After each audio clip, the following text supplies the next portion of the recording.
As you know, the first day is the workshop day. So this is the track 2 of the workshop wherein we are going to be discussing the need for integrated architectural approach to security. In track 1 and track 3, that is the adjoining rooms, we are also having discussions on data science and cyber insurance. Let me welcome Vishak to the stage. So Vishak is the Director for Security Business, Cisco India and SAC. Vishak brings with him over 20 years of experience in InfoSec services, space with stints in product management, sales, marketing and business development. Prior to joining Cisco, he was the Senior Regional Director at FireEye. Vishak was also the Global Head of Content Delivery Network at Tata Communication for 3 years. So Vishak, if I could welcome you to the stage.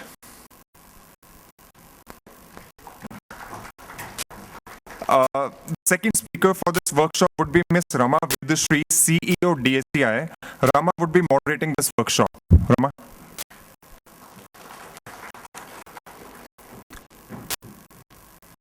So over to Vishak and Rama from here.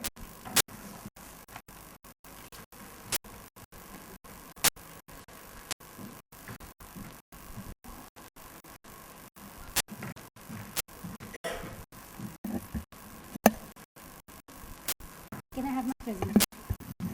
So good morning to all of you. Thank you, Aditya.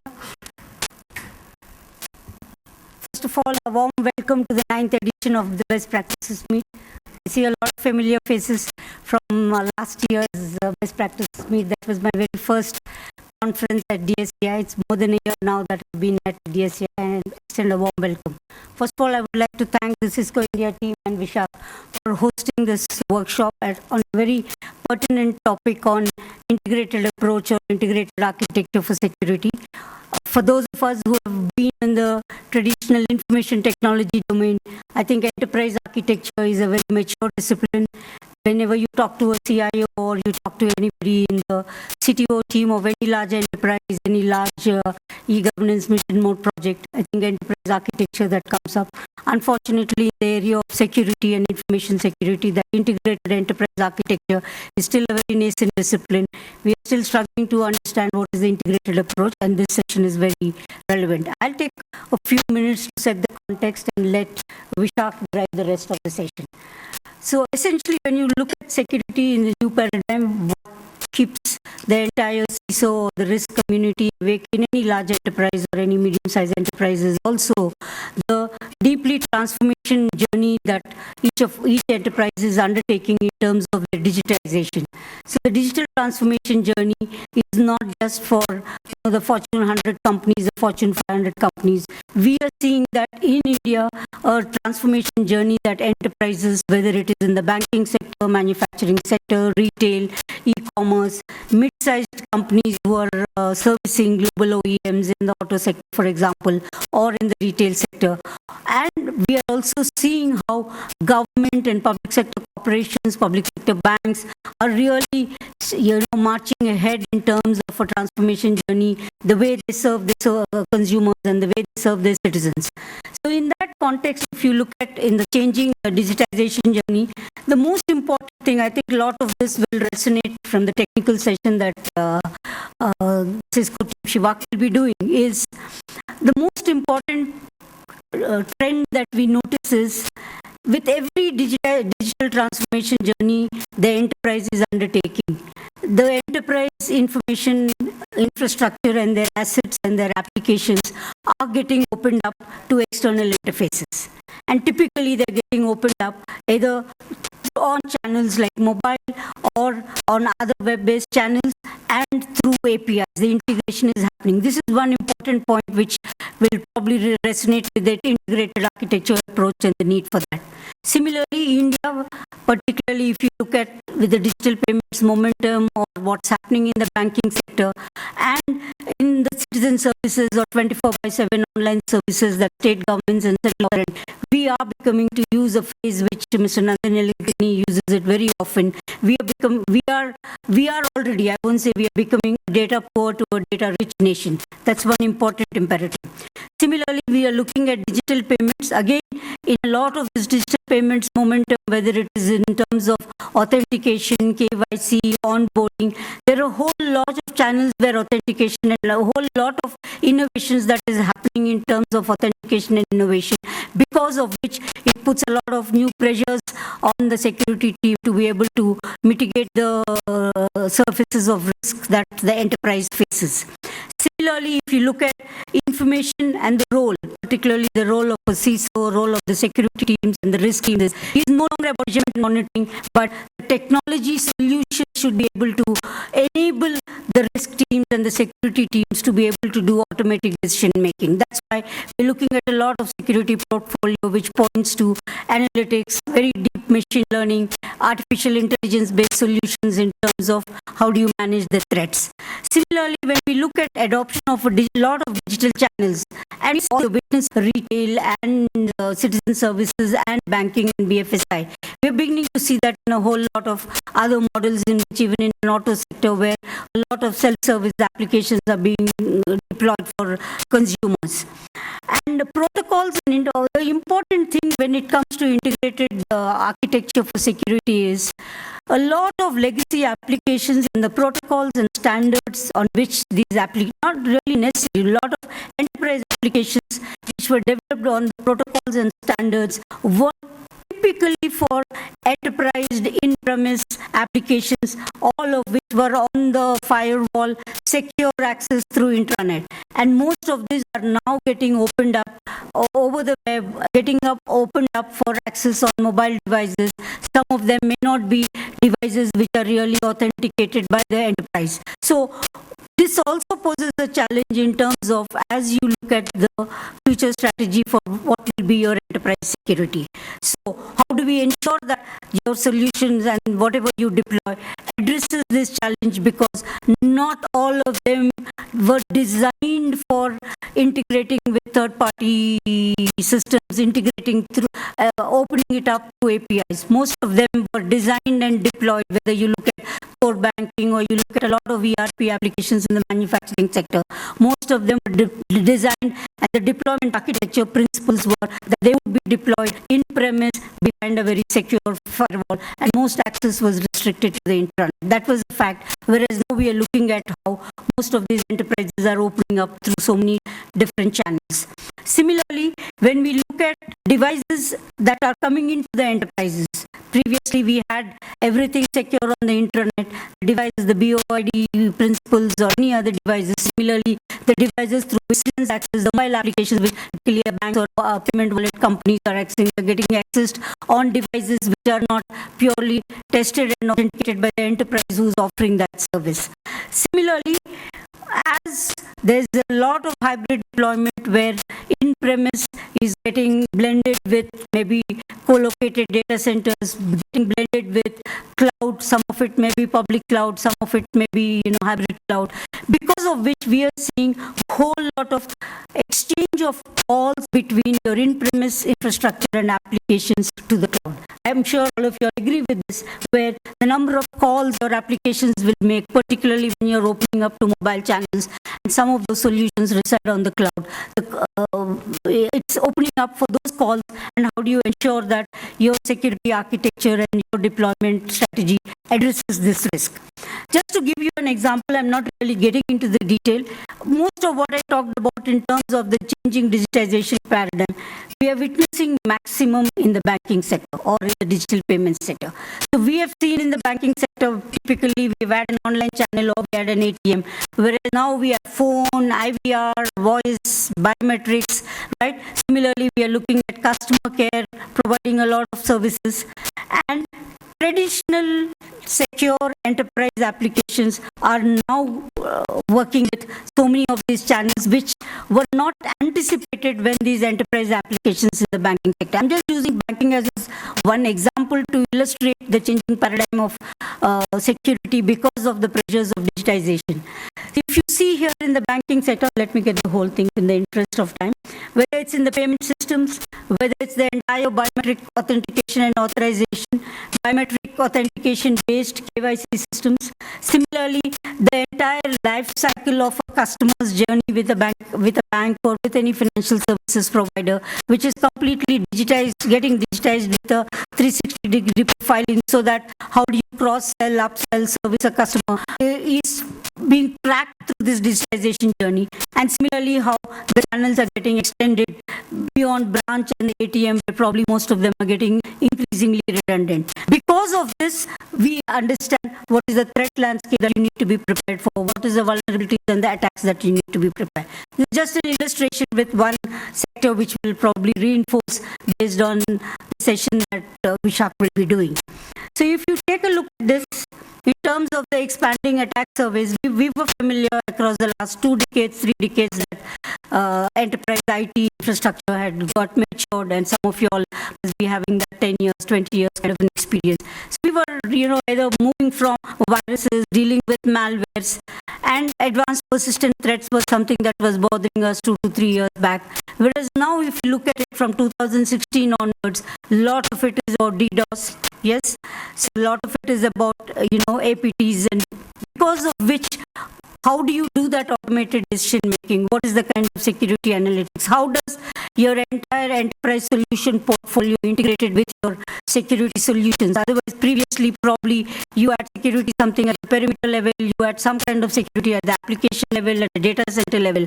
Are they all integrated? Because in a distributed denial of service attack, you need to be able to respond with much faster speed and pace than what you would have done in the previous attacks.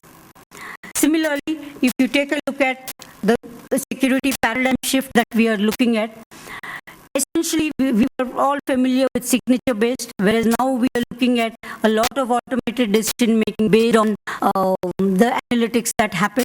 Similarly, if you take a look at applications, DevSecOps or DevOps in product security, how do you ensure that your entire product security, the supply chain of products and solutions that get deployed in your enterprise, right from a mobile to core banking in an example of banking, or it could be your ERP to front-facing dealer-based dealer information systems, or consumer service information systems that an auto sector may be deploying. How do you make sure that you connect all those dots so that your risk profiling of the enterprise is handled on that? So we are seeing a lot of transition in each of this. Pre-digitization, this is what you had to deal with, whereas now as an information security professional in a large or mid-sized company also, you need to be able to even deploy some skills and people in terms of hunting so that you're consistently hunting on what are the kind of threats and attacks, maybe not just your enterprise, but your peer organization or you as a sector. Maybe when you look at some critical information sector like oil and gas, I don't think they look at, threats to Indian Oil or threats to ONGC. They look at threats to the oil and gas sector. They look at threats at a power grid level. So we need to be able to have those hunting skills. Similarly, how do we ensure third-party security? Previously, security was all about the core solutions that you have deployed in the enterprise. But increasingly, we are looking at third-party devices, particularly in oil and gas sector. You look at a lot of integration of IT and operations technologies, where there are a whole lot of smart centers where maybe those OEMs are very different from the IT infrastructure OEMs, which could be your, IBMs, HP, Cisco's of the world. Whereas now there are a whole lot of OT OEMs which get integrated with information technology infrastructure. So third-party security, which includes even, telecom equipment that you may be deploying, or mobile devices that you may be deploying on the shop floor or in a oil and gas drilling site. So in the age of digitization, a whole lot of vectors that we not foreseen. This is what we look at, and hopefully the session will address some of these challenges from a Cisco perspective, and what are they doing, what are they learning as they address enterprises across the globe in India. In terms of next gen, probably I can also come back to this in terms of summary. We are seeing a whole lot in terms of while Indian security professionals community is getting their hands deep in managing the security operations centers, deploying those new solutions in the monitoring, monitoring across time zones, because some of our enterprises work in other geographies too. Whereas now we have to step up our game in terms of looking at cyber fusion and defense centers. There is some expertise in India from some of our global majors and Indian companies which are beginning to set up centers of excellence. I'm familiar with Cisco working on this. We are familiar with some other technology providers in India establishing cyber fusion centers. So there are a whole lot of next gen elements. The important thing is things like perimeter defense, perimeter security, which used to be the benchmarks, now probably are hygiene factors in your information security implementation and strategy. We need to do a lot more. Similarly, if you're in the critical information sector like oil and gas or energy sector or even in manufacturing, I think machine-to-machine security becomes extremely important because there are a whole lot of M2M sensors and products that which are actually pulling your enterprise solutions or enterprise devices on a 24/7 basis. So how do you implement that? Similarly, how do you shift from prevent to detect and be prepared for that, where the solutions and analytics that comes into the picture. So finally, some of the cybersecurity strategies and next elements, I talked about it. I do expect, while Vishak finishes the session, we can have some Q&A and questions around all of that, and Vishak and I will be able to take those questions. So I've just set the context of the pressures that pose to an enterprise IT infrastructure, application portfolio, and the security systems from the digitization journey that every enterprise, whether it's small, medium, large, government departments, PSUs, even in critical information structure that are undergoing that. And because of which, how do we have to revisit what was extremely advanced, state of the art, and probably mature years back, 1 or 6 months back, is probably now a very hygiene factor in terms of your implementation strategy. How do we make sure we step up and move towards an automated, integrated, 360-degree risk profiling for the enterprise, including all those stakeholders in the supply chain of whoever is involved in provisioning a service for you, because the supply chain of technology solutions is just probably your turnkey SI and 2-3 global OEM, 2-3 OEMs like your database vendor, organizations like a Cisco or your hardware vendor. There's a whole supply chain right from tiny size startups who may be provisioning your mobile applications to large global enterprises. There's a whole supply chain of provider ecosystem that you need to manage and include in your cybersecurity strategy and implementation. So I'll stop here. This was more to set the context, and now I will request Vishak, and then we'll have an interactive discussion.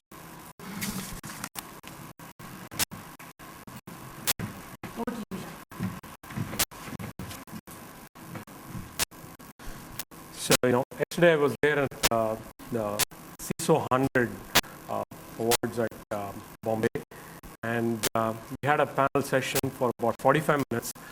And interesting thing, and while we came to know a lot of security, but it was a humbling experience for me to learn how IT and OT integration is the biggest topic today.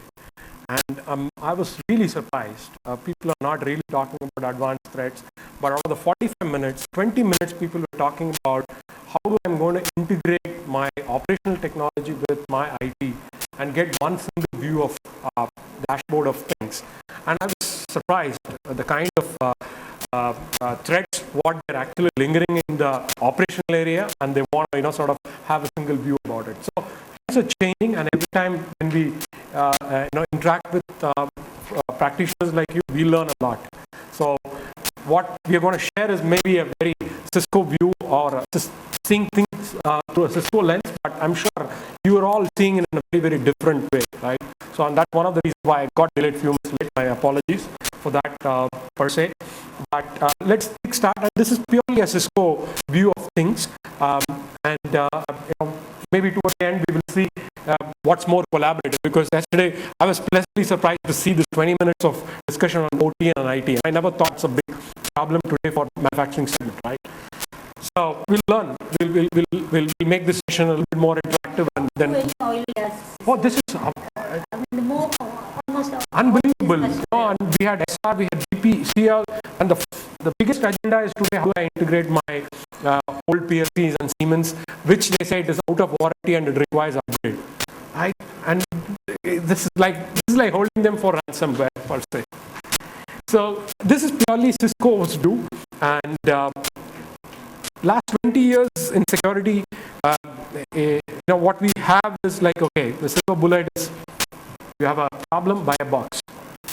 And I've also been part of the box selling process myself, so I wouldn't say that this is something which I've sold many boxes, be it WatchGuard, be it Fortinet, been known as the UTM boy of the country, but boxes did solve certain problems to customers at some point in time. But the nature of the problem is sort of changed, right? And as we see, typically we saw same old song and dance. You got a firewall, you got an IPS, there's a consolidation, blended attacks, and you started having a UTM, and then advanced attacks, you had a sandbox. So, this box, this has been there, but the problem still continues to happen, right? And if you go to one of the top banks in the US, their security budget is about $250 million. Annual security budget is about $250 million, right? The kind of infrastructure what they have, but they still are paranoid about getting hacked. And why is that, right? So I think there's a paradigm shift towards the mindset which is actually happening, right? And if you look at it, the existing security stack, there is a needs and wants of pain points, and that's how we started looking at addressing those pain points, right? And we've got that song and dance, multiple products, and we all thought SIM would solve the problem, right? And finally, we all realized that SIM is just like a Christmas tree, which is just blinking lights of alarms.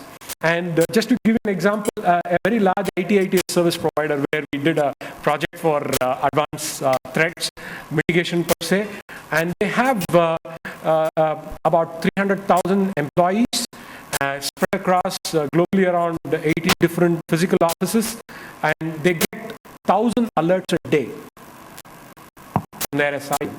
1,000 alerts a day, and there are 60 level 1 and level 2 incident response teams.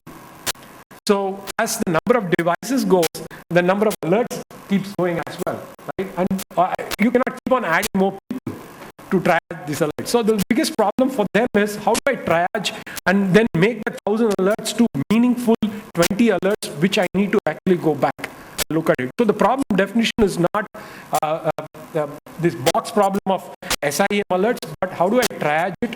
How do I give more contextual visibility to it?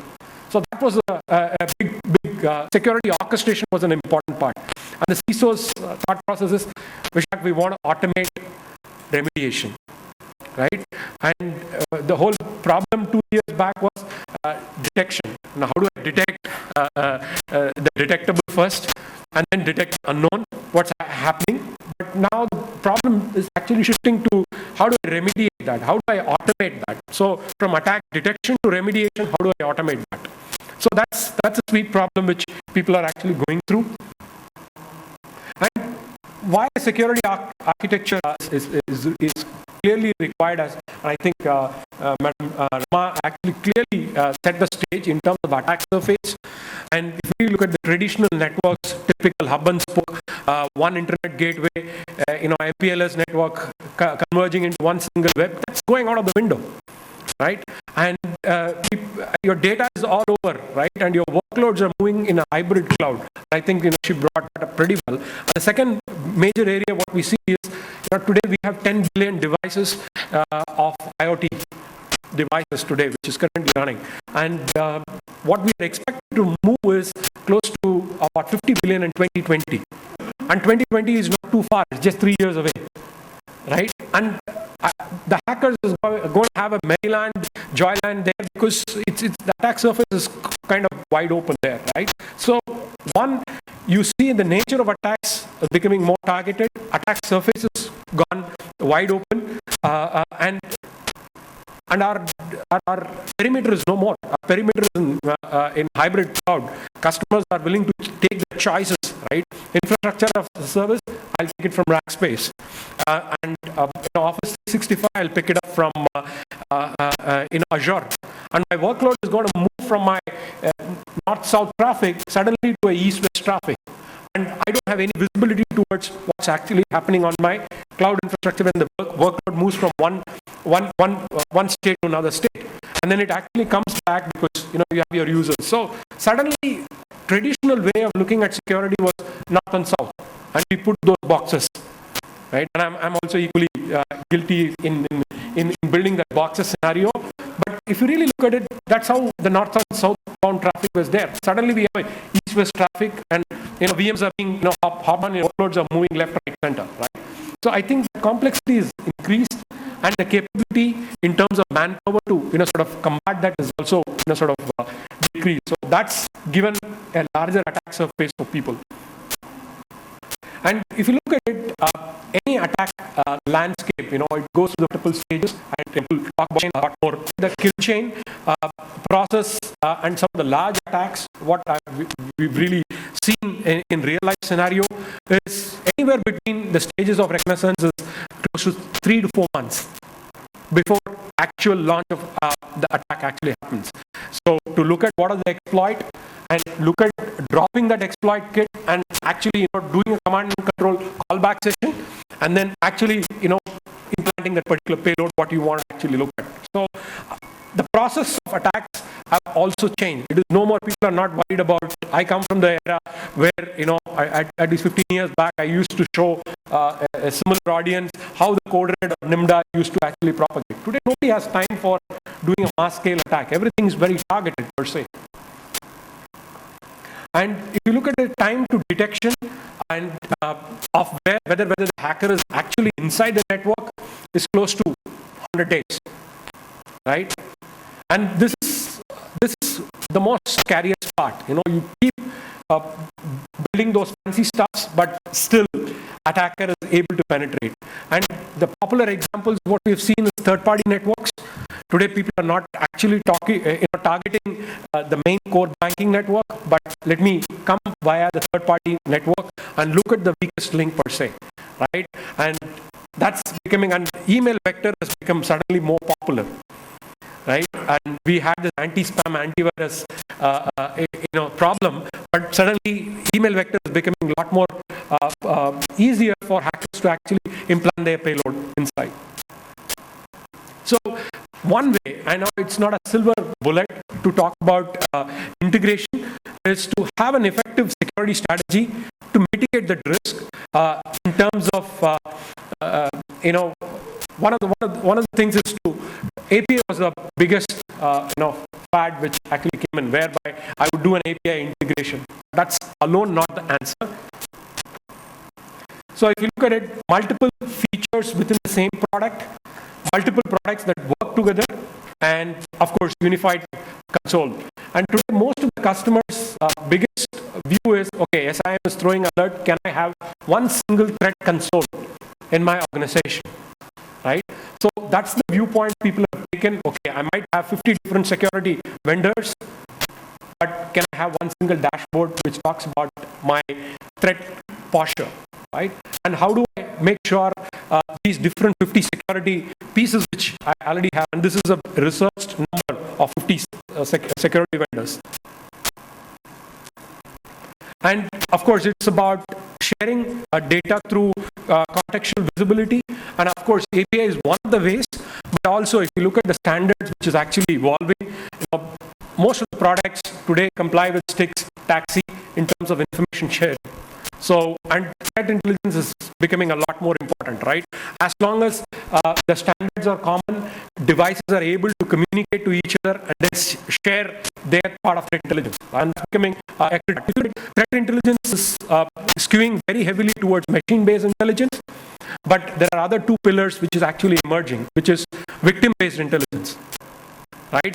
And the kind of hacks what we see, can we get more knowledge about victim-based?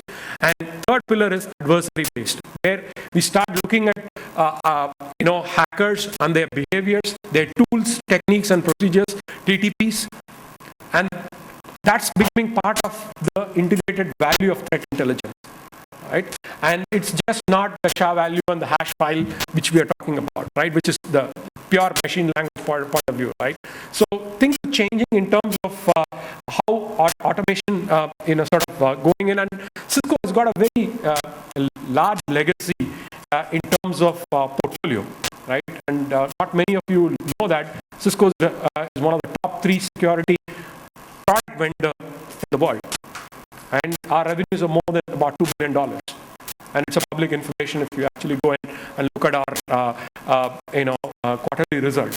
So we are one of the very large security product play company, and what we've done is we firmly believed we need to bring best of the breed technologies, and in the last 3-4 years we've led through close to about 8 large acquisitions, and all of these acquisitions, these products were best of the breed.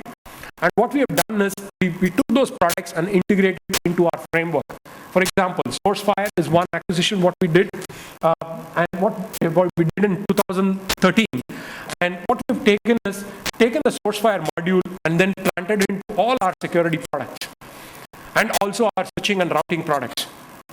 Right? And today we have an advanced malware module at our endpoint across your Unix, Apple OS support, or Linux support, and Windows support. AMP is there as an endpoint in all of these platforms. And we've also taken AMP into our switching fabric. We've taken AMP into our routing module, whereby security is an integrated framework, the way our networks are being built. So that's one effective integration what we've done, and it's not an easy job of taking acquisition-led companies and then integrating that, and we think we've done a very good job of that.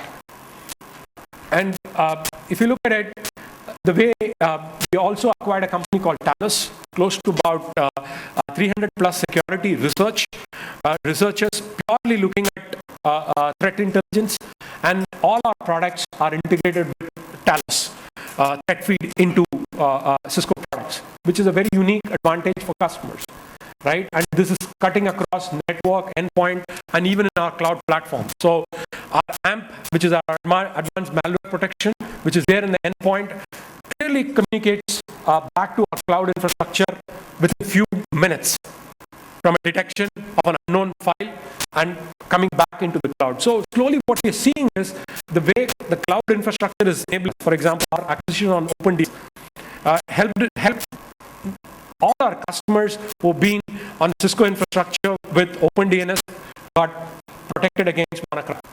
OpenDNS allow CNC communication back to that particular malicious domain of WannaCry. So what we see slowly is how to cloud as an inhibitor, cloud as a threat grid, cloud as an option for customers to actually inhibit their threats. And that's the journey which we are taking, right?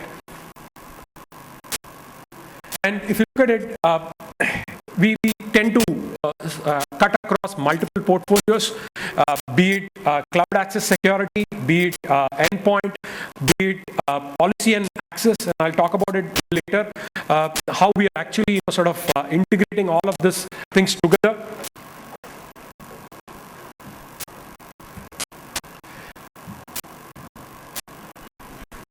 So if you look at it, the integration, what we've actually sort of done is using our Cisco ICE platform. Today, all our security products talk to our Cisco ICE solution. And when I say Cisco ICE solution, we are able to sort of from a detection to a remediation and giving a contextual visibility, ICE is able to actually sort of give customers contextual visibility to their decision-making process. Very simple example. Let's say you're getting malicious connections from outside. You want to block certain China-based, geo-based IPs. And can I bring that intelligence and then push it back to my proxy and block those China IPs per se? Cisco ICE has the capability to do it. So it gives customer from a detection capability to actually prevention from a remediation point of view, and then you can actually sort of automate it. So and it's integrated with all our security portfolio.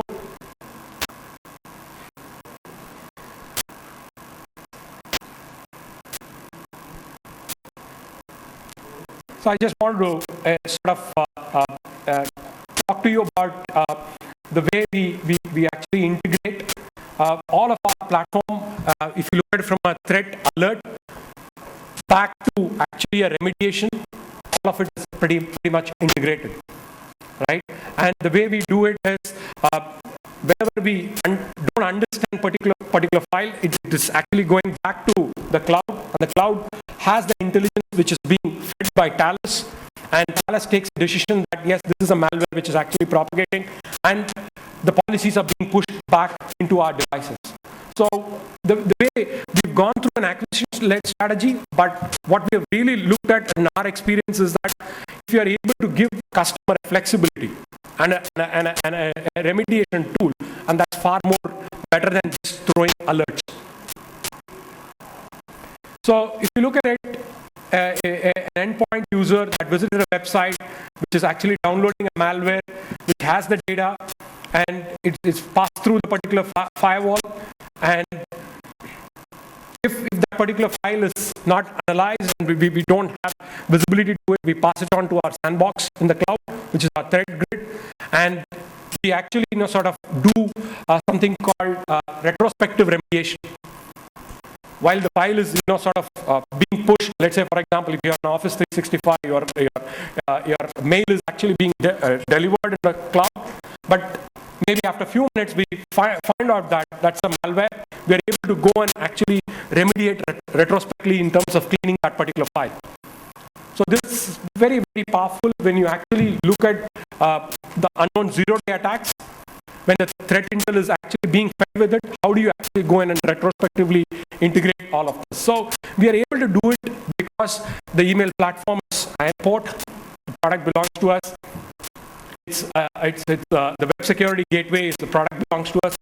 So we are able to do this in an integrated framework. But what if customers does not have an email platform from Cisco, but the firewall is from Cisco, right? And that is where we sort of integrated with our PX Grid, which is again pretty much a very open platform. I'll just talk about that in a minute.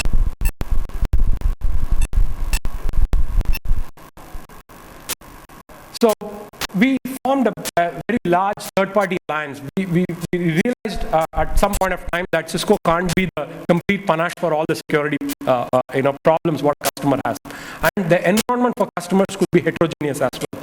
So how do we actually get more value? So we formed this alliance, and there are close to about 250 non-Cisco partners, non-Cisco solution vendors are part of this particular alliance, whereby we give third-party integration, which is open standard APIs, and we formed an ecosystem with many different vendors, right? And just because we are Cisco and we are a very large force to reckon in the security product business, but we're not sitting on the laurels. But it's the call of ours to integrate with in a heterogeneous environment. And this is our PX Grid module. The PX Grid module talks to all of these multiple other ecosystem vendors, right? Be it a competing product from Cisco, we integrate that. And the reason why we have done this PX Grid integration is that we need to talk to third party, right? It's a heterogeneous environment. So with this, probably I'll sort of wrap it up. And we also have services play, and Cisco made very strategic investments in the Indian market. We are the #1 network security vendor. That's on the product side of the business, but we went ahead and then invested in our cyber range services, which is one of the world's best simulation for real world attacks. And that's a wonderful area for practitioners to get trained on real life attacks. And we invested our cyber range services lab in Gurgaon last year. And we also invested in our cyber SOC, whereby our customers just don't buy products, but also gets our advanced threat analytics services. And last but not least, we partnered with the Indian government to build our security and trust offices. And India is one of the 4 largest trust offices where we work with the government in terms of sharing intelligence, right? And what we see across the globe, and the government and the third team actually gets that particular field. So we believe in collaboration.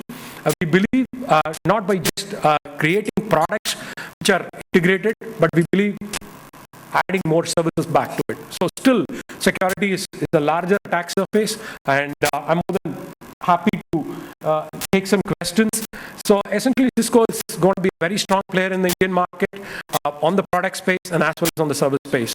And this is what we see from customers demand. Just they don't want to buy products, right? And that's the reason why we created these three important pillars of training, management services, and as well as our trust offices in terms of sharing the global threat intelligence back to our customers. With this, I'll wrap it up, and I'll take if there is any further questions.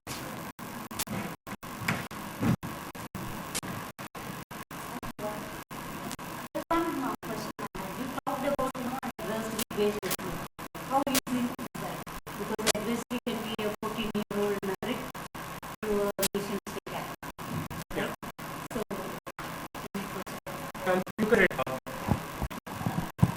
if you look at it from an adversary-based, one is the amount of incident responses what we see as Cisco, and that's a great threat intel what we have garnered. And when you actually move the needle to adversary-based, it's very common that the tools and techniques, I'm not talking about the script kits, but state-sponsored ones. I'll give you an example. The most popular DDoS attack, since you spoke about it, DD for BC, DDoS for Bitcoin, was on the ramp in 2015 and 16, and they used a very, very simple tool called SSDP-based attack, right, which is a simple, pounding attacks to actually do it. So as long as you are able to mitigate and reduce your speed, right, attacks actually went down. And they went with each one of these banks across Southeast Asia, and then they moved back into India. So, but if you have a prior knowledge that this is going to be an SSDP-based attack, your countermeasures could be far more effective. So, adversary-based is clearly tracking their tools, techniques, and procedures will help and give the customer a little bit more edge. And we have seen in real-life scenario, once you rate limit your SSDP-based traffic at the gateway from an ISP at a carrier level, your attack actually comes down. you talked about hybrid, and even we believe, there's a lot of adoption of cloud that is happening in India. Can I have the mic on, please? So in that context, maybe a couple of years back, when security was probably an inhibitor to drive cloud adoption, are you beginning to see security being an enabler for more enterprises, particularly small and medium, moving to the cloud? And if you see that, can you clarify why that is happening? So one is attacks are going to be there. That's a given thing. But how do you increase your visibility? How do you look at getting more valuable insights to what's happening on your network? And today there are no networks. It's all moving into multiple hybrid cloud. So our products, what we've seen is, let's say an example, StealthWatch is a product which look at behavior based. Today we have Amazon virtual instance which will go and sit in that particular flow inside the kernel and give visibility back to the customers. So even though your payload is actually moving out from your network and then sitting into an AWS data center, you still have an ability to monitor what's happening to your workload. Is there anything which is malicious which is happening? So product vendors are also completely moved away from the hardware and taking that their product's form factor into a virtual instance and embedding into the workloads. And that's a huge change. And I come from a hardware background. 2003 is when hardware guys overtook software. So I'm seeing the complete reverse cycle where now software is a new hardware, right? And cloud is sort of driving it. And so today more and more products will have their virtual instances going at the kernel level where you have visibility at the workload level. And StealthWatch is a great example where customers wanting to see not only their network behavior but also their cloud behavior. And that product is pretty innovative. And we are rolling out with Azure. That's in the working process for us. So you talked about this API and all of that. So here we are beginning to see, particularly in India, most enterprises with a lot of legacy applications rapidly moving towards. I remember listening to the DMD of SBI, Oracle Open World keynote, he was talking about some 350 or 320, some number, I don't remember, of APIs and then the corresponding number of mobile applications. So they have a really rapid pace at which they are developing and building, probably by third party or maybe in-house also. So in that, where, traditional enterprises in financial services, digital payments, maybe sooner or later manufacturing, are going the API way, what should, security professionals beef up on? I think API security. I'll still believe old school thinking guy. I'll still come back to secure code review when the application is built at source, rather than looking at an API security, which is important. But I will still go back to the roots of how to make sure that those, when this massive application rollouts are happening, you still have a standard process and just not get crumbled with the marketing pressure to launch an app back to a customer and then find out that that's weakly sort of configured. And moving forward, what I see is application to application where you see it's completely encrypted, and more threats are going to go through this encrypted traffic, right? And a man in the middle of decrypting that traffic and then understanding of that, it's going to be a Herculean task. And Cisco, as a pioneer, we've launched DNE, which is digital networking for enterprise, and where we've looked at not just opening up the entire encrypted traffic, but looking at TLS headers, looking at DNS headers, and behaviors between a malicious traffic and a clean traffic. So I think more and more applications will get encrypted, and you see more application rollouts, but technology has to still catch up, but go back to a base of secure code review.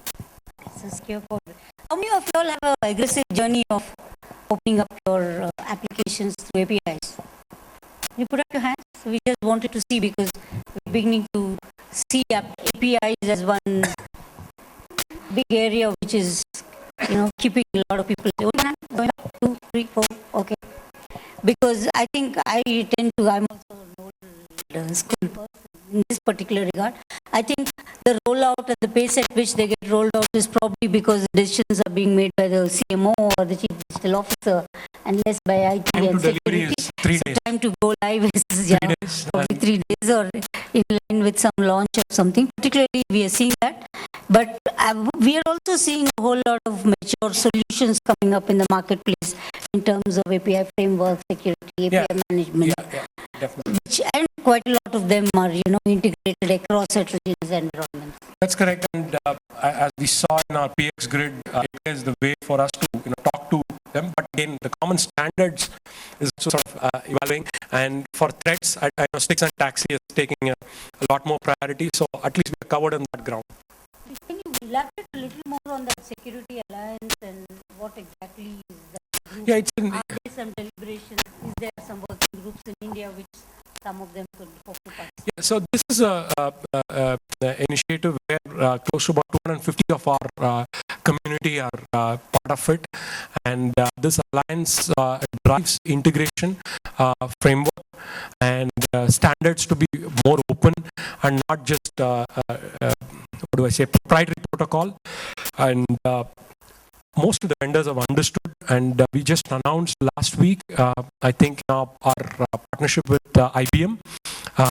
Although we do have an overlapping area, but we realized, and one time to look at it, because IBM has backed up with Talos, and what we saw was customers who had IBM product suite and Cisco products fed with Talos were successfully able to penetrate and mitigate the WannaCry, and that opened up the eyes of these two large giants to collaborate rather than sort of compete.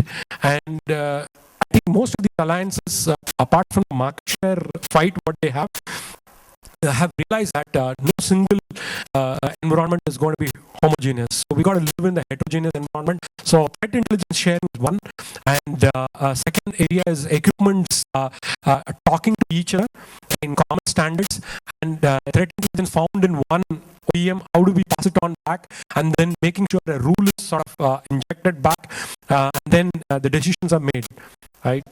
That's the journey. Shall we start I would love that. In fact, more than the presentation, I would love this. So please identify yourself and then you can take questions. And if there are related Want to give this mic back? No, one more slide.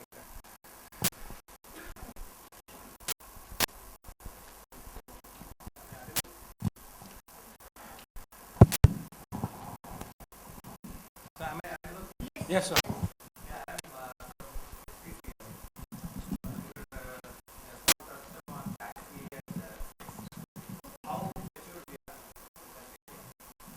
Most of the product security OEMs look at sticks and taxi as a common standard, and if you look at the new versions which is coming in, they explicitly support these two standards.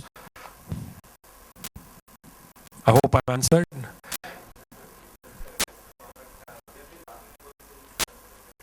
And if you look at any of our product releases, which are the products, and you clearly see the standards what we support today.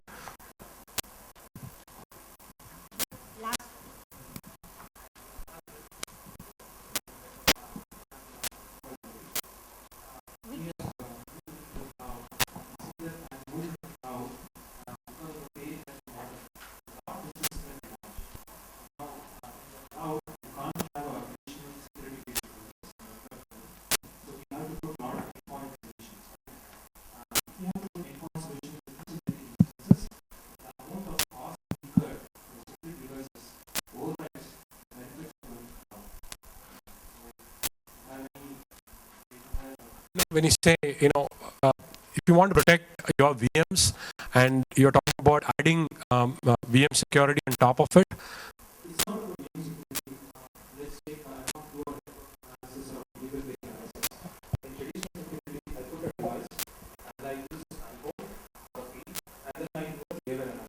correct. Oh, you should look at our Stealth Watch, and you will be amazingly surprised in terms of licensing policy, and it sits directly into the kernel, and it looks at what is happening actually on your cloud infrastructure. So I would urge you to have a look at that as well. About the instance.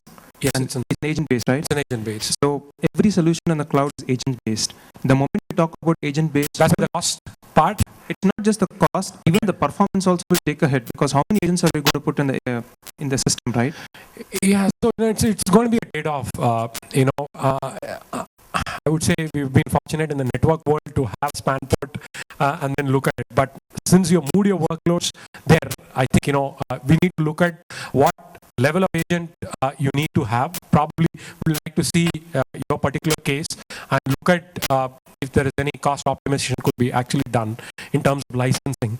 Because just because you moved into the cloud, you shouldn't be deprived of a better security, right? And I think OEMs understood that, and their cost structure from an on-premise to a cloud is barely very, very minuscule incremental. What kind of workloads have you moved to the cloud, just for our understanding? It's all production workload and dev workload, but they still constitute a major critical assets of our company. So we cannot have lack in security. That's why we want to invest in that, but unfortunately, because of this endpoint solutions, it's creating a complexity in the overall design model as well as the cost also. Yeah, so I think it's a commercial call. It's not a technical limitation. It's a commercial call where the vendors, not only Cisco, we need to understand, there is a 500 VM customer, and we can't take the same real-world example of 500 license and then tax them. The very fact they're moving to the cloud is to get that cost arbitrage, right? So we get that point, but it's a commercial discussion. Probably, we'll try to understand your scenario a little bit more deeper.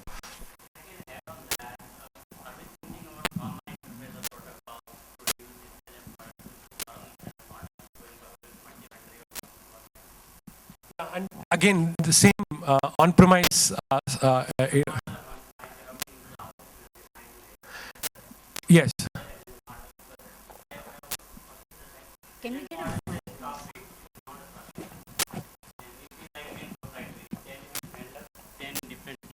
licenses, 10 different costs. and Yeah, I know. protocol, and we are talking about integration, right? It is contradicting integration versus agent. Agent is not the approach for integration. That's what I feel. If you can add something on that.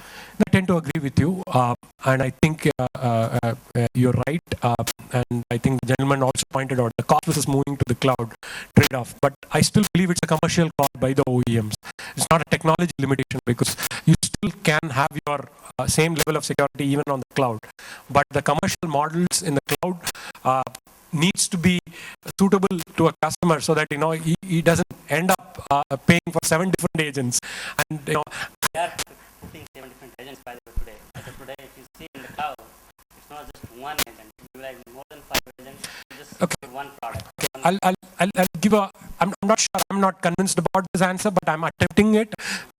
What is also happening in the endpoint market is that there's a consolidation from an endpoint protection to endpoint detection and remediation, where there's no need for an antivirus, anti-spam, URL filtering license. It's all getting consolidated towards EDR license. So product is also got a shrink, lightweight, cloud-enabled, fully integrated back into your on-premise and as well as cloud infrastructure.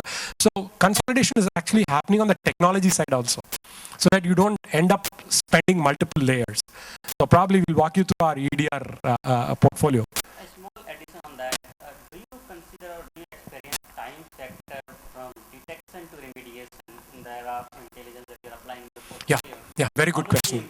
Very good. Repeat the question. Are you all able to listen to the questions? Yeah.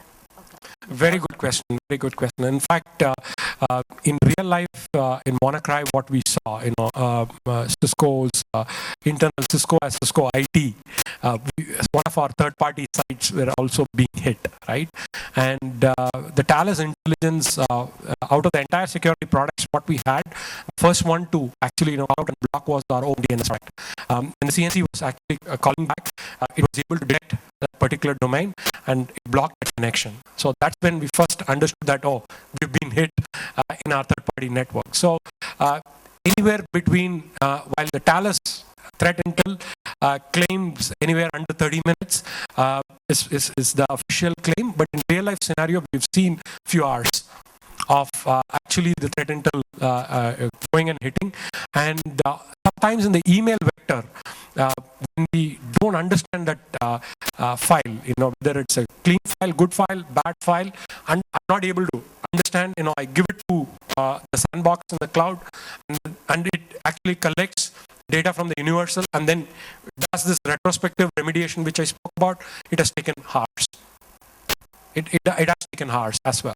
But that's a better approach than not having the threat intel per se. And that's why I think cognitive plays the role. And That's correct. That's correct. Before we get on to the next question, we'll just come to you. So this already into 3 questions, it's a recurring theme. Because people are moving to workloads to the cloud and very core workloads, which, 1 year back, we never thought we'd move into the cloud near term. And whereas the cost of, because of the agent-based security that we talked about, not only the cost of licensing, that could be one problem, but also the complexity of managing it. So where is industry moving? Not just Cisco, but where do you see this in terms of an implementation and deployment thing? Where are Cisco and its peers likely to move so that, there are a lot of user organizations? What can they expect? Yeah, honest reply. I think people are still buying a virtual firewall, virtual proxy. So this multiple licensing is the real, I don't want to mince words here.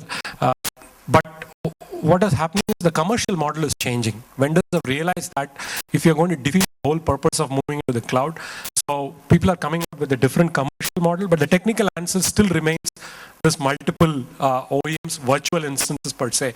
So I don't have a clear-cut answer. It is purely a commercial model, and at least as a business head for Cisco Security in India, when customers have this kind of problem, let's say a StealthWatch has a cloud-based instance, I'm ready to look at a commercial model. That's an honest answer, ma'am. Second row, please. Slightly moving away from the technical discussion, it's more a philosophical question. If you really look at the business side of things, where the critical industry finance application, etc., and then their own version of truth, ERP happened 20 years ago, maybe 25 years ago, predominantly solved the integration problem. I think my perception of what the problem with security today, it's all the solutions, though with due respect, you talked about the integration more from a Cisco perspective. Yeah, that's a purely a Cisco Right. view. Now, but I don't know if there's an unless I'm almost looking for an ERP in security to solve this problem. Yeah, yeah. Because otherwise, everything is a pointed solution. For example, I said data, I said DLP. Then there is a So as long as we have a Cisco ICE platform with the PX Grid module onto it, you'll be in a better position to manage a heterogeneous environment and also give rules, which, let's say, you're running a blue coat proxy, you're not running a Cisco proxy, but you're running a checkpoint firewall, but you have Cisco ICE with the PX Grid. You'll be able to give a rule back to your proxy saying that, block your China-based IPs. So that's the level of integration what we're doing currently, and this is a momentum which is actually getting built up because it's a heterogeneous environment. We might not have a catalyst switch, but a Cabletron switch or another switch, but how do we integrate that? So we are approaching with our PX Grid, and we've got very favorable responses from our customers, and most of the customers who have deployed Cisco ICE in its new version with the PX Grid are extremely happy, saying that Cisco is kind of making the first step. Right? That's a valid point. So I'm just escalating this conversation further. Where the ERPs went was taking away the dependence on IT predominantly, because the business is who wants the solutions. So security is a business problem. Though I'm more than certain the room is full of IT and CISOs here rather than the business people.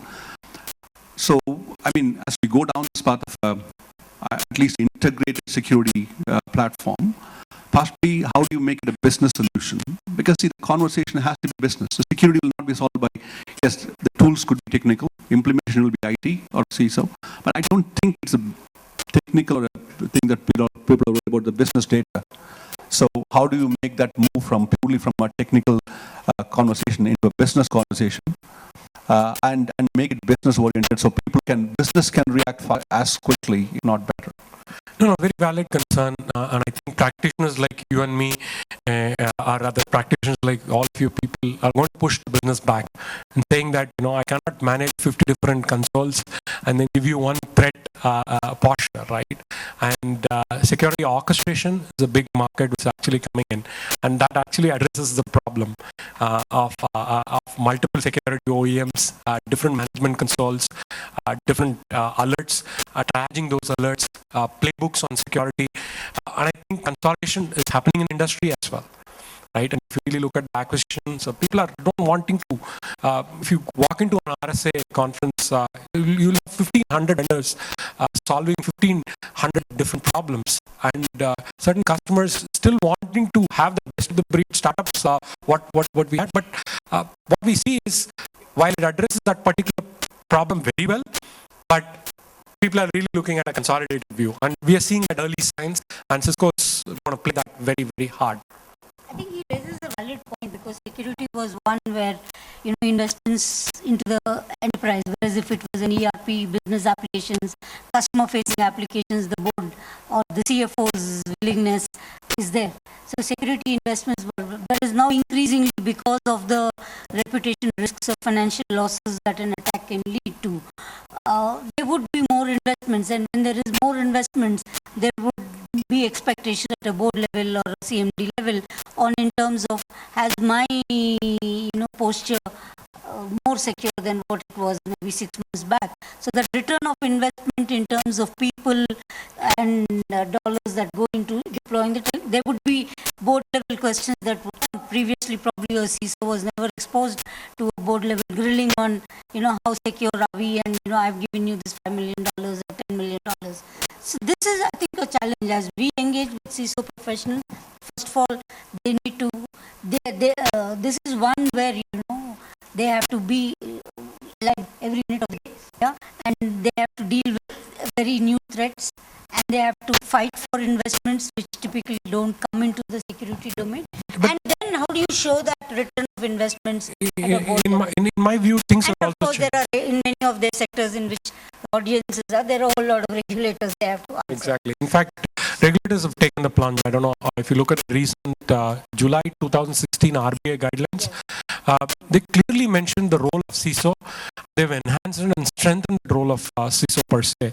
And they've clearly articulated how do you mitigate zero-day attacks, how do you have your incident response, how do you, but at least they've set the guidelines. And I think that's a great step when a regulator starts mandating, saying you need to have this. The level of CISO within the organization actually, sort of goes up a little bit, and the investment also goes higher. And I think more and more such guidelines will actually impact. And after that guideline, I could see at least 7 to 8 banks who clearly went ahead and then start deploying advanced persistent threats solutions back with them. And a couple of them I had personally involved. And the mindsets are changing. No more it is the CIO-led budget. The CISO is calling the shots, and he's saying, I'm the brand protector per se. And the board is a lot more open than before. I mean, at least in the last 1 year, we've seen CISO is actually making presentations to the board on the cybersecurity readiness. At least we've seen that in the hacking sector. Yes, I've seen huge. This is huge, and even in manufacturing, I'm surprised I didn't get the OTT question today. But that's a big area today. Everybody is rattling with it because the upgradation cost versus the threat vector, and the board is seeing them very what's happening. And you'll be very surprised from a ransomware or a malware propagation. The two biggest sector is not banking and financial. It is manufacturing and healthcare. Right? And the real maturity curve of manufacturing and healthcare from an investment point of view is very, very rudimentary today, right? And people are really worried. Hospitals are waking up today, coming back and then saying my X-ray machine can that be hacked, my live oxygen masks, feeders can that be hacked.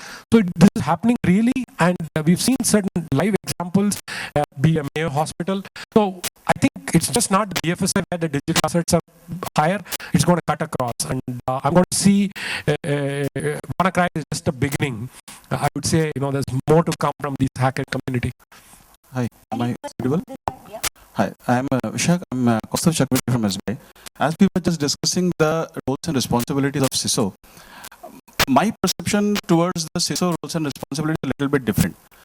Security is the primary responsibility of the IT. They should develop systems like this, which is by default should be secured, and security should be taken care, integrated at the time of development itself. CISO of the security team should validate that yes, whatever checks and balances they have put in place, they are sufficient to the known vulnerabilities all around the industry. That's what my understanding.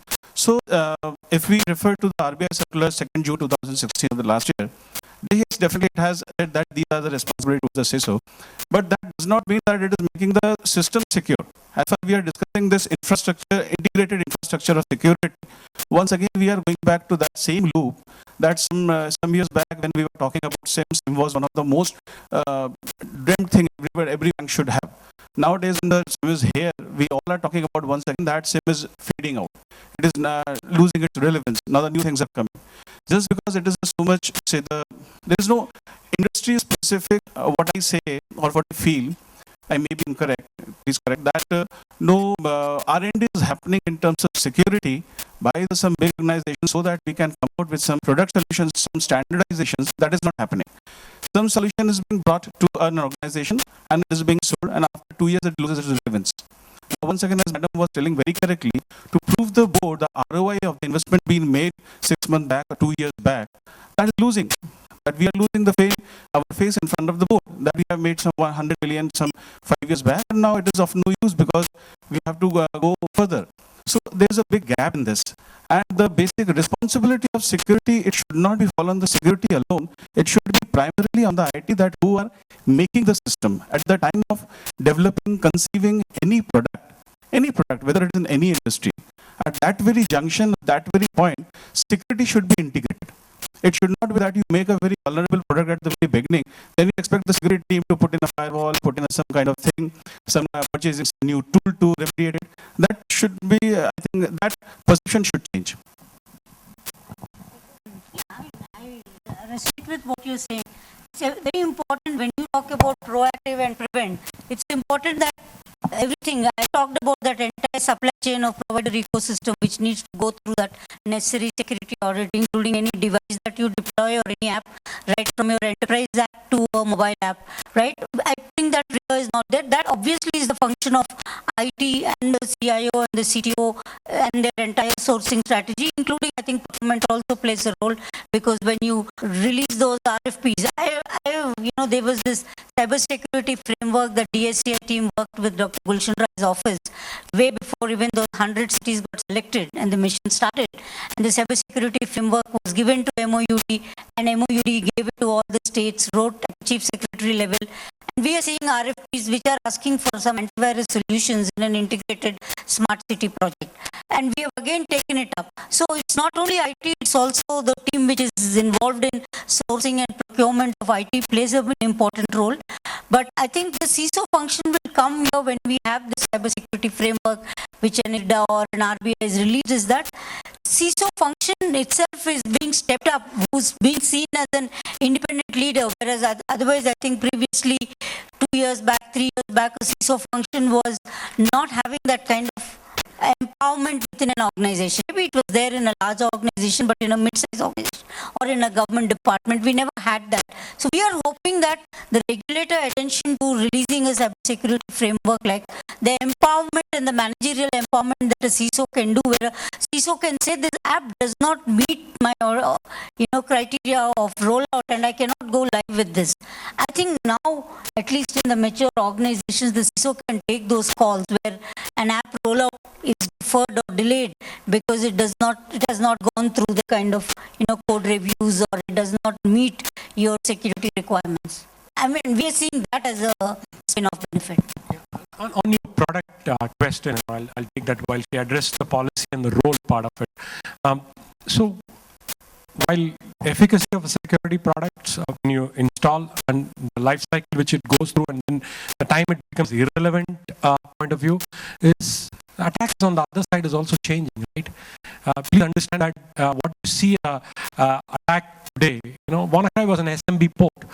Who would have thought about SMB port as a major loophole?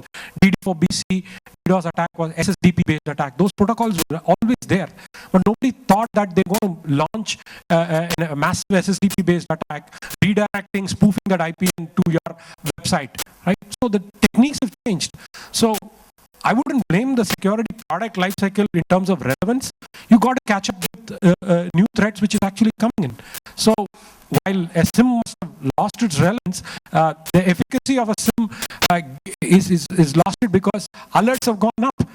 The triaging becomes an important part, but at least it served the purpose of an initial startup as a log management, right? So I think it's a journey because the attack vector on the other side is changing constantly, and what is coming in we don't even know, right? Yeah, that's fine. But say, for example, as you have just raised this SMB, this SMB is well known for carrying the files in a free format. So it is a known, but still Microsoft uses it, and many of the products IBM also uses it. Right. Still there are no remedies available. You have to live with those Microsoft products as well, whereas they are world-class companies. And on the other hand, what is going on towards this cloud all across the globe? Yes, it is very flexible, very cost-effective. It's very useful for any organization. But on the other hand, in the absence of having clear data privacy policies as on date, such a speedy movement towards adoption of cloud down the line 5 years, 10 years, because we should be thinking about some 50 years, at least 15 years, 10, 15 years of horizon we must have whenever we are adopting some new technology. So in that, we all agree to this, that cloud is going to stay. So if cloud is going to stay for in view of this privacy policies, which is very much in practice and prevailing and very much applicable in the European countries, and but in India it is still at a very nascent stage. So from that angle, what do you feel? Adoption. Okay. Yeah, as a product OEM, we're planning to have our own local cloud in India because certain organizations, the government organizations have given our expression saying that we need to have a local data sovereignty from an Indian point of view. So OEMs have realized that. It's just not Europe, and if you look at it, even Office 365 today has local pods, right? Email cloud, we're trying to get our AMP cloud back into India per se. So I think as a product OEM, we understand the need for localization. That's what we're doing at this No, point in time. their localization is not effective because they are still governed by their own laws from their origin country of their head office. That still remains. Yeah, you had Yeah, my point is slightly different, but I'll also address your query that it's a fact now, just like in goods and in manufacturing, it's a global supply chain. In information technology, solutions, services, and products, it will be a global supply chain. What is needed, you rightly pointed out the need for data protection and privacy laws. Unfortunately, in India, that has gone very slow. We had this Justice APTA committee which completely did that work around the privacy regime for India. Even a draft legislation was done. Then I think it got slow because it was in the last year of UPA. It never got tabled. And unfortunately, we would have felt that, that entire privacy legislation should have got enacted 3 years back. What is good is now Government of India, when that privacy discussions happened and the draft legislation was made, I think the preeminent driver was the India being, the major offshoring destination for the world, and to be able to service global customers, particularly of Indian IT, we had to make sure that our privacy regime was strong. That was the primary driver. Whereas now Government of India and Ministry of IT realizes that there are compelling domestic market requirements to have strong privacy because of the digital payments, the other integration that is happening, or biometric authentication that is happening. So even if you have heard, the conference of the address that Mr. Ravi Shankar Prasad did, he said that MeitY is going to fast track. There is a joint secretary who is being made in charge. So the data protection law, we believe we are advocating very strongly, and NASSCOM and DSCI are advocating from two purposes, because we need that law in place to service global customers, and we need that law in place because the momentum that whether it is e-commerce, whether it's mobile solutions and digital payments. So I'm told that they're going to fast track, and we believe that the data protection law will be a near-term reality in India.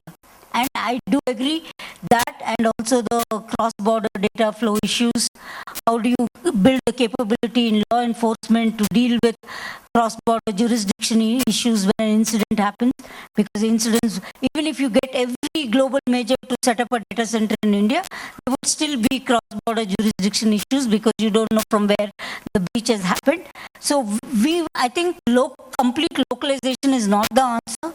I think having the enabling data protection law and the collaborations and beefing up the MDAT treaty and implementation of that, so that law enforcement at a state level and at a central level collaborate properly, I think that is the way to go, and we hope it will get fast track.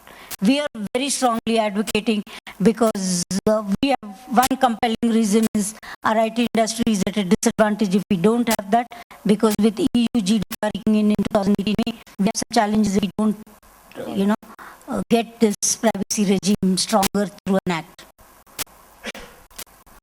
Let's move to some discussion around IT and OT. I do see some audience from, critical infrastructure planning to ask sectors. about that. Yeah. You were mentioning about IT/OT integration in your talk. As a solution vendor, what are the products and solution you are having for IT/OT integration and digital security? So, our integration with the legacy products is what we have as an answer today. And the problem really not lies with this side of the vendors. The problem lies with those Siemens world. And I was from an API interface where you just need a SIM integration of your PLC machines, which is controlling the temperature of your furnace. It's going to cost you a bomb for the upgrade. And they say, plant has been running for, if I remember, 70 years. Right?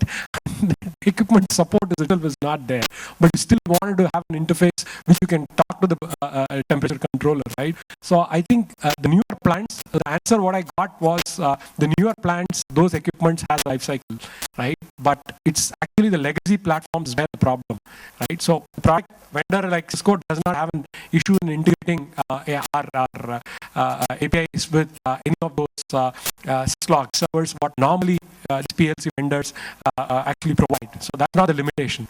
It is out of the box support what they give versus how much code and scripting what you need to do on top of it. That's where the hitch is. And I believe it's a great market to be in now, right? And go back to all the production centers and then say, I'm going to write script. I have these open libraries. It's a great market to be in right now in the Indian context.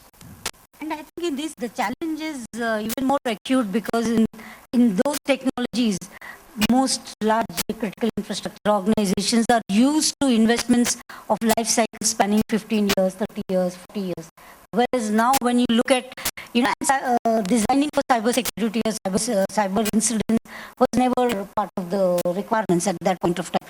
Now to be able to look at technology refresh cycles where an organization is used to investment cycles spanning, with 25 years, 30 years, is a challenge whenever you talk to an oil and gas and other sectors. Unfortunately, the IoT security has a bit of standards and we don't have these legacy problems, at least. And that's a better framework which is actually sort of getting evolved from an IoT alliance point of view.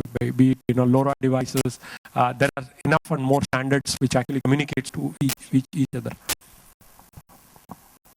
Yes. The technical part will be handling the SIM tools from last around 4 to 5 years. The challenge what I've been seeing, forget about the IoT. It's just a small tiny thing which is not been designed for the security point of view. It's just for the connectivity. However, from the initial level itself, the network architecture what has been developed, they have not taken the security as itself from the design point of view. Like if you're talking about for the Indian environment, like if kind of an insurance company who's been running their offices in different locations, they develop their own network, try to run over it. Another patient try to develop their own network, try to regulate over it and run over it. I'm finding it difficult to get it integrated with all of those things. How they work, how different regions work. Forgot about the cross-border solutions. Solutions are difficult working between the Karnataka and the Andhra government too. Like how the solution has been developed, how the technology they have developed, how the data center they have been working. They have a different thing, I don't think so we have some central regulation towards it. How the log should be correlated, where the data should be stored. Some are storing the data into the local data centers where they have been the office itself. No security is there. However, they are saying they are following the RBI guideline, IDA guideline, or ISO 21K. But into the depth level, there is no assurance towards it. For technology point of view or for regulation point of view, how we are catching it up? Yeah, I think you brought in two. You gave me an insurance example, but if I'm an insurance player, I'm outsourcing it to multiple providers. I can dictate and then say these are the standard log server collection which I would like to have on premise, and I'll pull out these are the metadata which back into my correlator. That's doable. Technically, it's doable, but who's going to bell the cat in terms of pay for that on-premise device? The insurance company has to do it because they are outsourcing their data and it's their data per se, right? So I think that solution cost of what you put in on-premise is completely companies which is outsourcing. That's number one, because if you want to have a standardization, if you want to have common view of controlling what's happening in your outsourced location, right? The second point what you brought about is different states and the different data center state level. I know as long as if you're going to be a body who is going to walk across, go through the same motions as what DSCI has gone through. That's my short, cryptic answer, sarcastic answer, but you have no choice. But you have to go through this. No, yeah, I mean, my response to this would be it is evolving. If you look at the way state governments work, at least there was no state level data center, right? Every department was doing, they had one nice server room. That's all, right? Whereas with state data centers, at least consolidation of infrastructure at a state level, there is a centralized team. There's a lot more to be done. But I would say that at least in the majority of the states, 10, 15, 20 states, I won't say all 33 or 35 of them, at least majority of the states, we're seeing a reasonable maturity with the way the state data center. But now how do we refresh them? How do they plan their, DR sites? All of that, there's a lot more needs to be done. But now if you're looking at, each state has its own data center, now how do we integrate all of them? I don't think in the near term that will ever happen. Because at least if we can have very consolidated and cybersecurity strategy at a state level, at least we are seeing 2 states which came up with a cybersecurity policy, thinking about a state level, so Telangana, AP, which I think is a step in the right direction. Maharashtra is taken forward. I think there are very forward-looking states. Maharashtra, if you really look at it, they've really done a nice cyber policy, and they got their own regional cert. And going forward, I see more and more IT secretaries playing a very chief role in terms of standardization. But please understand, in India, we've gone from SWAN networks to SDC, and we are talking about smart city. And if you take care of these RFPs, which was released 6 years back, and look at the standards, and look at what this SWAN projects and the SDC project, and now the smart city, and you collect all these 3 RFPs, you will not find anything common, right? From a standard point, which is what you're trying to do. But look at it, at least today, some of the states, as Rama ma'am pointed out, are very forward-looking, and they know their infrastructure much well, and that is being included in the smart city RFP in terms of existing infrastructure. And they do say, okay, we do have a syslog server which collects. Maybe it might not be the state of the art, but probably such an upgrade when we are actually moving into a complete smart digitization of the entire state, right? So I think progress is made. It's not that skeptical, but we still need to carry our legacy of SWAN, SDC, what we have built. Another question, apart from the regulations and all, a more technical thing. I've been handling SIM solutions. A SIM, what we're talking about is a logs. And logs means huge of logs. So trillions of data has been flowing across and down. So most of the time, what the companies are seeing as a point of a data cost saving, they don't have a kind of a proper storing mechanism, retention of the logs for 6 months or a year or for something. So how the Cisco has been helping with all those things? It's like if we have to kind of compress the logs or to a better analytic point of view, like you are saying, we have a Cisco ICE, we have the firewalls and all. Yes. But if I'm talking about some kind of a single domain controller with application control. Yeah, we don't have a SIM solution. Cisco does not have a SIEM solution, so I'll not be able to answer it. But we integrate with, let's say, for example, on IBM QRadar or an HP ArcSight. Cisco ICE provides a very native integration with all of the SIM platforms, right? And that's where we help in.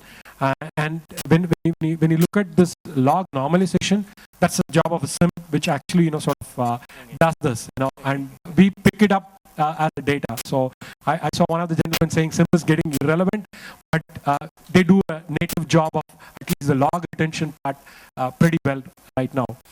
Leave aside those blinking Christmas tree lights.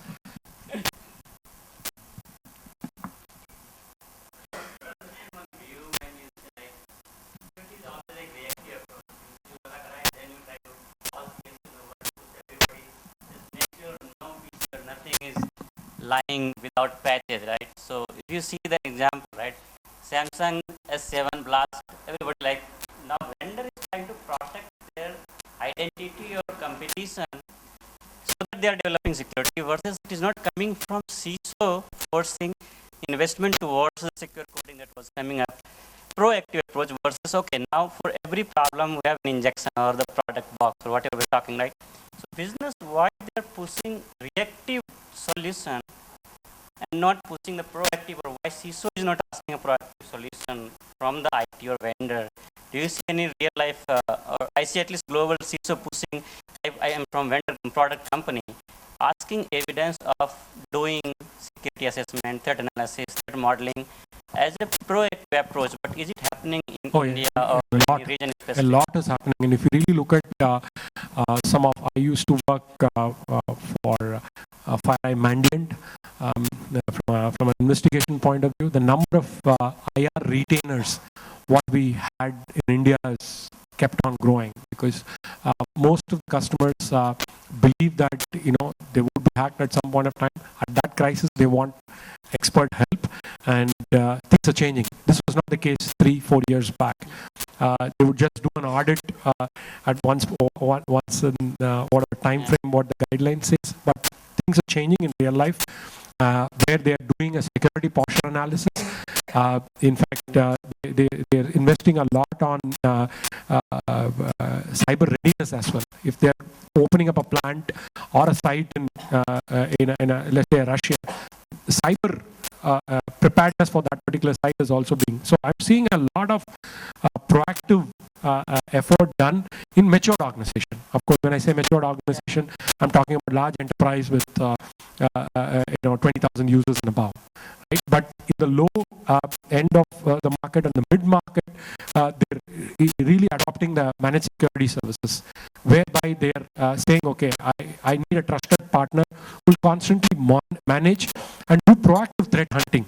It's not just device management. Per se, I was running one of the large managed security service player for 3 years, a global player.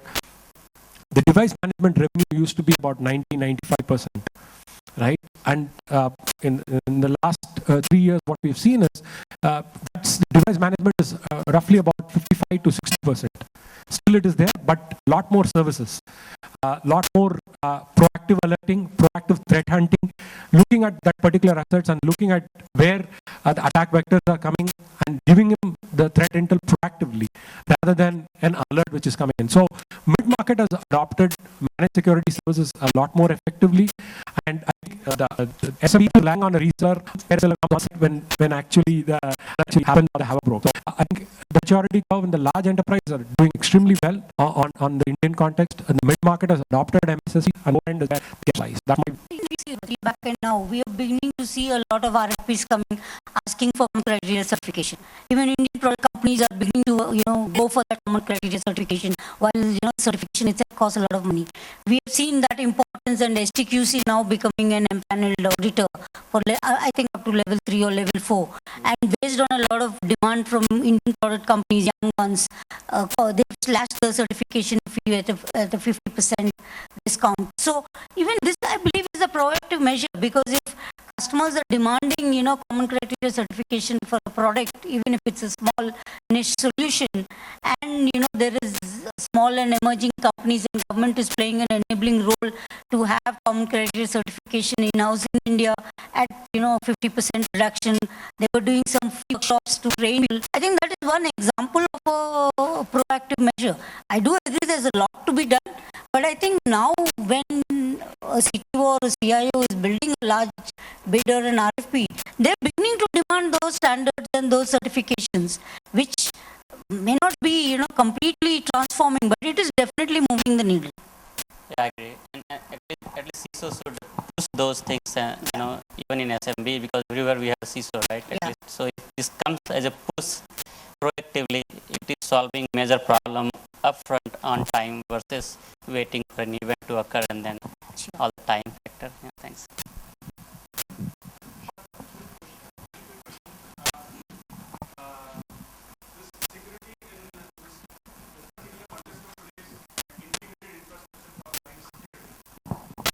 As far as the services are concerned, let the organization handle putting the policy for the different kind of services, secure coding practice or any other thing, having a roadmap for security, all those things. But as far as the product is concerned, as you are from a product background, basically FireEye and Cisco, so it can be done in two ways. What I understand, I may just correct me, that an organization purchase one product for delivering the IT requirements, then purchase another product of security integrated. That organization is purchasing two different products and trying to integrate it from the very beginning. That is one framework. That organization is purchasing for one application, it is purchasing or developing and something.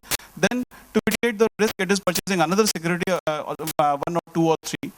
Can we not have an integration at the part of the development of that product itself? That integration happening from at the your industry level where the product is being made, including all those things.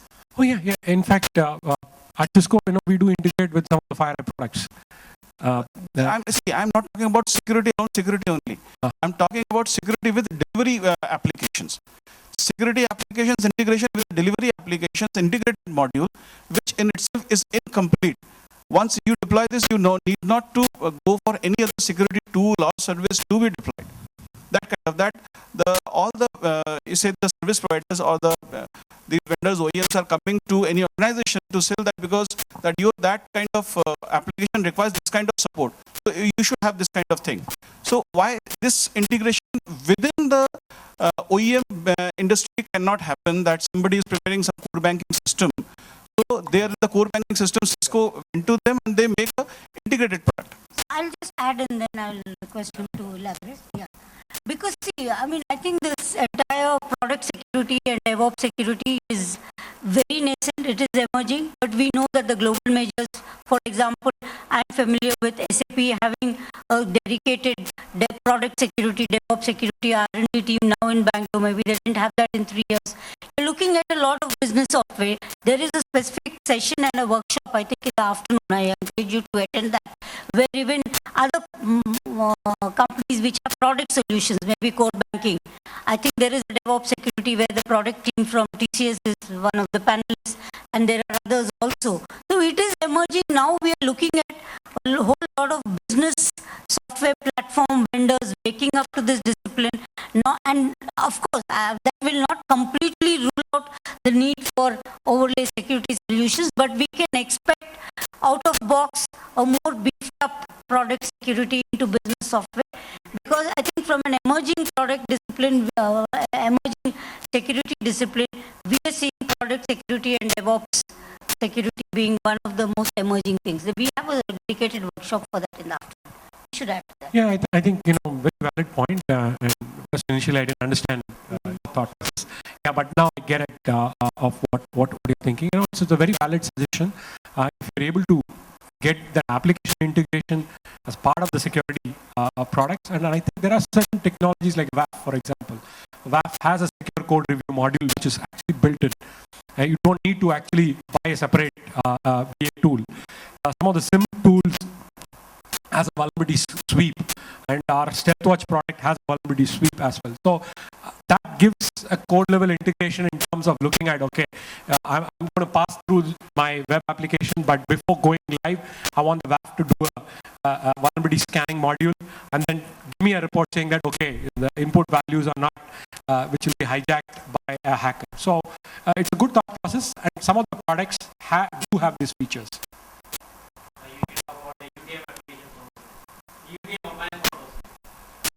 No. His question was, how do you integrate with apps? Application integration has added into application also. And now we have an integration solution. I think we can provide those things. Yeah. Security also inbuilt it into how the... Yeah, it's a rudimentary sweep, what you can have, and then get reports to it. Whereas a WAF gives a lot more richer way of doing a secure code review, especially from an application. So that's where I was. Hi, I have a couple of queries. One specific to Cisco part. So as you mentioned, Talos being acquired by Cisco, if I heard it right. So has the existing customers or the new customers of Talos, the support is still going on, or is it now only limited to Cisco for products to be embedded with Talos? Yeah, all our Cisco customers do get Talos feeds free of cost. So my question is not for the Cisco customers. So whatever, like those were the end customers of Talos. Yes. For acquisition. Yes. So they still get. So in fact, Talos is a very coveted crowd within Cisco, because they bring in 300 experts, research experts, who does nothing but 24/7, looking at threats happening and then feeding that information back to Cisco products. So that team is very well integrated, and that layer of intelligence is what actually making Cisco products a lot more richer.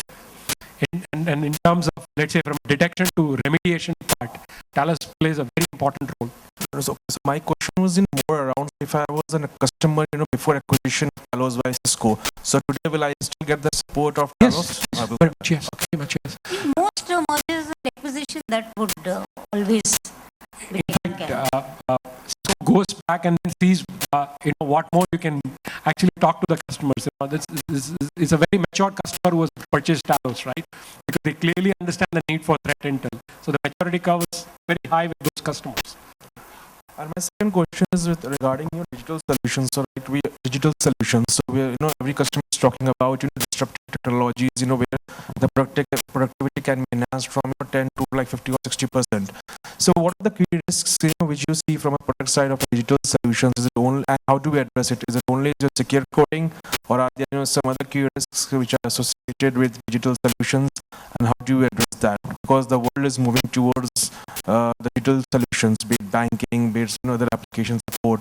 And so that's the key. So how do you see it as what are the key risks which you see it, and what are the key mitigating factors? Great question. So if you really look at our innovation part, how do we get the sense of security within our networking platform? Last week we announced our DNA part, where for the first time, where we're saying we'll do a predictive malware detection on your encrypted traffic. That's a great value for customers. So that innovation is happening, but today still customers running 10 years back a Cisco ASA firewall is not even rebooted it for 10 years, it's still running. And he's very happy about it. It's a very rugged platform. And so I think there is an infrastructure upgrade which is also required when you actually digitize, and customer needs to carve out the security budget, because when you are moving into the digital era, you're actually increasing the attack surface as well. And we are seeing in Smart Cities project, right now what is gone in is only the infrastructure part. When the application rollout will happen, there is another refresh of application layer security which will come in. APIs, when they actually open up to the citizens, there's an API view of what's being transferred will also come in. But today they're just talking about infrastructure level security, right? So as you digitize, the need for security would actually sort of follow the traces. Interesting, when we DSCI team worked with the Andhra government, we had made this recommendation that in the overall state IT budget, an X percentage should be there for cyber security. I forgot whether it was 5 or 6 or something. And that is now part of the policy. While we had recommended 10%, I think they had gone. At least we are seeing a state government saying that whenever I have a large IT project, I know that 5% of it or 10% of it should be for security. And that's ingrained in the state policy. These are, some positive signs we are beginning to see now. And states have also gone and saying, do a simulation exercise, build this infrastructure, come and hack me and do a red teaming exercise, whereby you come and break in and then tell me where are the loopholes. So that's a very good sign, right? Just not building the RFP, purchasing the gear, but cyber readiness of that infrastructure is also being tested before going live. Yeah, I think this is happening, and we have seen one of our industry members having a cyber range in Bangalore or in Bombay, Gurgaon, where a lot of enterprise customers are coming and doing a 5-day red teaming, blue teaming exercise, not on their live environment, but simulating the entire infrastructure and app environment, and doing that and training their security team. So we are seeing, the organization's keenness to build that capability in terms of people. I had one question. Yeah.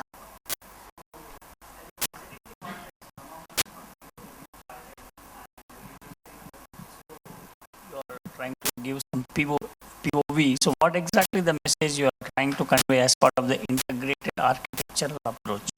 I'm not able to stitch the context with what the presentation you have gone through. So what is the message from the point of view from Cisco, tying to the context what was said by Raman? So if you look at it, your infrastructure is spreading across. It's no more one egress. Closed circuit. So it's across. So you need to have your sensors in your cloud, and today Cisco products has those availability. Of course, the cost structure we have to take a commercial call, and whereby you get back all of these product views in a single integrated framework. And today we are in the best position to do that, because the switching infrastructure is ours, routing infrastructure is ours, and the wireless infrastructure is ours. And with the security piece, we are able to natively integrate and give one console view and one tool for remediation. Right? And that's the theme what Cisco is sort of propagating. Just not infrastructure, but also security points which is being deployed and giving you one consolidated view of your threat landscape. Okay, so if I understand correctly, say we are going to a cloud service provider for a service, and it is a shared infrastructure, obviously. So multiple customers will be leveraging the cloud infrastructure, and the cloud service provider says they have a very extensive SIEM solution for monitoring the logs. But as an enterprise, I would also be very much interested on when my people are accessing the cloud infrastructure, doing some operation in terms of user administration or any administrative task. I want them to share the logs to my SIEM solution for my monitoring. So the way you are providing the response, is it feasible that the service provider, cloud service provider, can selectively pick up the log based on the customer and feed it to the in-house SIEM solution for integration? Most of the cloud solutions are multi-tenanted. Correct. As well. So you do have an option to ask them for a logs which is pertaining to your domain, and whereby the logs could be, I don't know whether it could be a costed service, but it's definitely doable. Most of the platforms are multi-tenanted, and the reporting modules are. Yeah, in Azure also. Yeah. Okay, sure. Thank you. We can take one or two more questions. Otherwise, I have one question for you. Okay. This cyber range in Gurgaon, can you just throw some light on what you're doing and how customers can benefit from it? This is actually a 4-day, 5-day kind of a program where we start with basics, and we actually simulate. Let's say if you really want to simulate WannaCry, how it actually happened, and that's kind of a gaming scenario where we say, okay, there's a real life threat which is actually depicted, and what would be your response? So what you get is, you don't wait for that 11th hour of crisis to happen. You simulate a crisis, and what would be your response? Followed with basic fundamentals, and real life scenarios is what we throw back to them.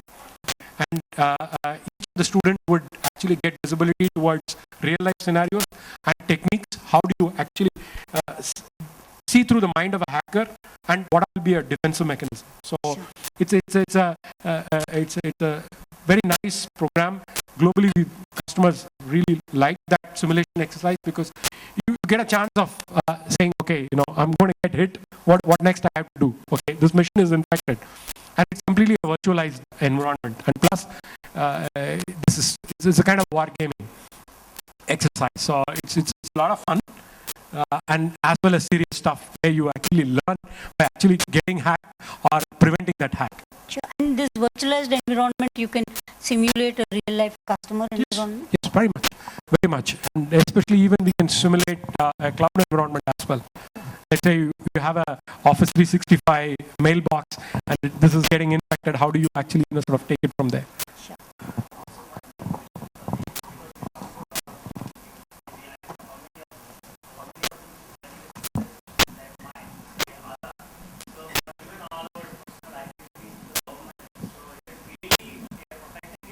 Seriously, like the kind of enforcement what is there in GDPR in other countries. In India, it's really secure because it's running in my mind. I have given everything. If my bank account compromises, it's fine. I can get the money back and I can go to another bank. But Aadhaar is my life. So entire identity I have given. Is it government really serious about putting all those controls and protecting it? Because our legal systems are not very serious, or maybe not that strong.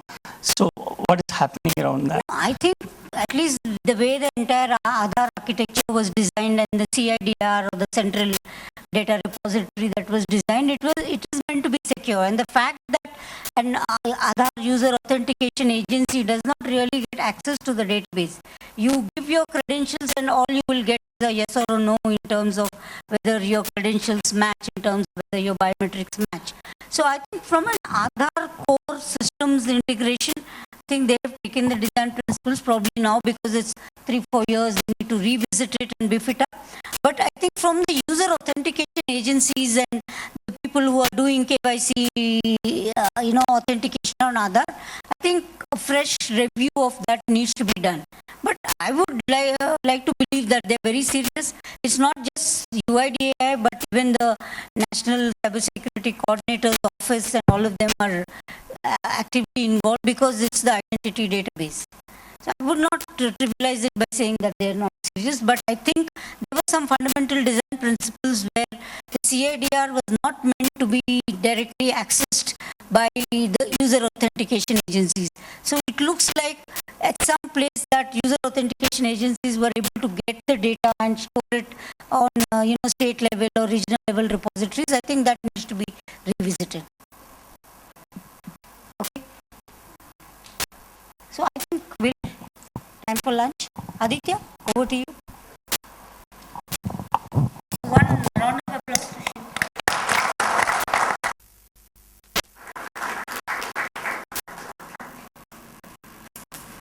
So, as Rama mentioned, we just break for lunch and reassemble at 2 for another workshop. But first of all, let me thank Vishak and Rama for facilitating this beautiful session. Before you leave, if I may request you to submit the feedback forms. Thank you.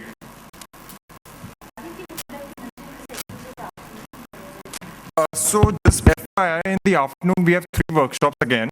One is on DevSecOps and product security. Another is a workshop by Pogo Auto on the holistic approach to cybersecurity. And the last one is on GDPR.